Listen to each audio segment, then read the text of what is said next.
Yet the age we are entering demands more. We need a new international convention against the weaponization of waterways. It must apply to maritime choke points like Hormuz, to transboundary rivers like the Indus. It must prohibit the use of civilian water dependency as a coercive instrument. It must create emergency injunctions against unilateral treaty suspensions. It must impose automatic international scrutiny on projects that threaten downstream survival.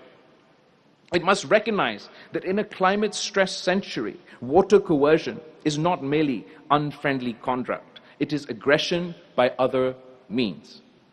The 20th century feared the bomb, so the 21st century must also fear the faucet controlled by a hostile hand. And to our Indian neighbors, I say this: you cannot build greatness on the thirst of another people. You cannot call yourself a civilization while threatening another civilization's river. You cannot speak of democracy while placing millions under hydrological siege. You cannot invoke development while turning water into a weapon. The Indus is older than both our flags. It has seen empires come and go. It has seen kings, colonizers, conquerors, generals, viceroys, prime ministers, and presidents. They all passed. The river remained, and Pakistan will remain.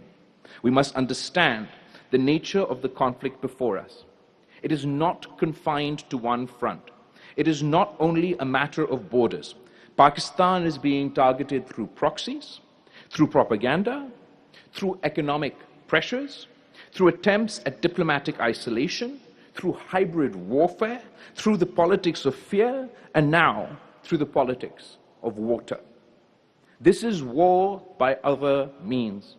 When a state seeks to isolate you, destabilize you, blame you, bleed you, then threaten the river that sustains your people, you are already in a war of national survival. Whether the guns are firing every day or not, the only test is not the only test of war. The test is whether the life of the nation is being targeted. And today, the life of the nation is being targeted. So let us rise above party, above province, above faction, above the petty quarrels that have so often weakened us. The Indus does not belong to one government. It does not belong to one party. It does not belong to one province. It belongs to Pakistan. It belongs to history. Let there be unity in Parliament. Let there be clarity at GHQ. Let there be resolve in the Foreign Office. Let there be urgency across government. Let there be science in our university. Let there be sacrifice in our politics. And let there be discipline in our people. We do not ask for charity. We demand law. We do not ask for sympathy. We demand justice. We do not ask for permission to live. We assert our right to life. Pakistan must say to the world, the Indus cannot be held hostage. The treaty cannot be suspended by arrogance. The river cannot be turned into a weapon. The thirst of children cannot become the policy of a neighboring state. And Pakistan must say to India, do not mistake our divisions for weakness. Do not mistake our restraint for fear. Do not mistake our appeal to law for lack of resolve. We have survived partition. We have survived war. We have survived terror. We have survived floods. We have survived dictatorships, sanctions, conspiracies, and betrayals, and we are still here. The Indus made us patient. The Indus made us fertile, and the Indus made us stubborn. And if anyone believes that Pakistan will surrender the Sindhu, they do not know Pakistan. They do not know Sindh.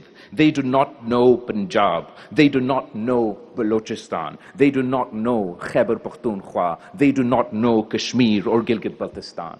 They do not know the people who have lived by these rivers for thousands and thousands of years. We want peace, but peace with dignity. We want dialogue, but dialogue under law. We want coexistence, but not submission. So from this seminar, from this city, from this moment, let a message go forth.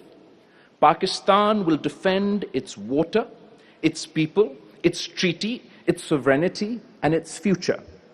The world should not pretend that the strangulation of the Indus is a technical dispute. It is in public literature on Pakistan's deterrence posture. Economic strangulation has long been treated as one of the gravest thresholds, and stopping the Indus has been understood as falling within this category. Therefore, when India weaponizes water, it is not merely violating a treaty, it is pushing South Asia towards the edge of strategic catastrophe. If we see an attack on our rivers as a military assault, we must respond militarily as well. Pakistan should escalate militarily at the tendering stage, mobilize at the construction stage, and proceed to conventional conflict. And if all else fails, our waters are truly cut off. The Indus is not negotiable. The Sindhu is not for surrender.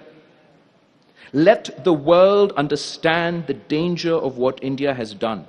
No power, however large, however arrogant, however intoxicated, could impose an existential defeat upon Pakistan. And what is more existential than water? A nation may survive sanctions. A nation may survive isolation. A nation may survive diplomatic pressures. But no nation can survive the deliberate strangulation of its rivers that feeds its fields, its children, and its future. This is why the Indus cannot be treated as an ordinary dispute. This is why the suspension of the Indus Water Treaties cannot be treated as diplomatic theater. This is why every capital in the world must understand the weaponization of the Indus is not a bureaucratic act, it is a strategic act. Pakistan has never hidden from the world that economic strangulation is among the greatest threats to its survival. Therefore, India must not be allowed to believe that it can climb step by step towards water strangulation while the world yawns, while institutions debate vocabulary, while diplomats search for softer phrases, and while Pakistan is expected to remain quiet until the riverbed is dry. No. A nation does not defend its life only at the final moment. A nation defends its life at the first warning. Every move towards coercive control of Pakistan's waters must be understood as an escalation in a national security crisis. Every declaration, every project, every administrative step, every attempt to normalize unilateral control over flows guaranteed to Pakistan must be answered with seriousness, unity, preparedness, and the full force of sovereign resolve. We do not seek war, but we will not accept slow motion aggression. We do not seek catastrophe, but we will not allow catastrophe to be prepared in the language of engineering. We do not seek confrontation, but no one should mistake restraint for surrender. The purpose of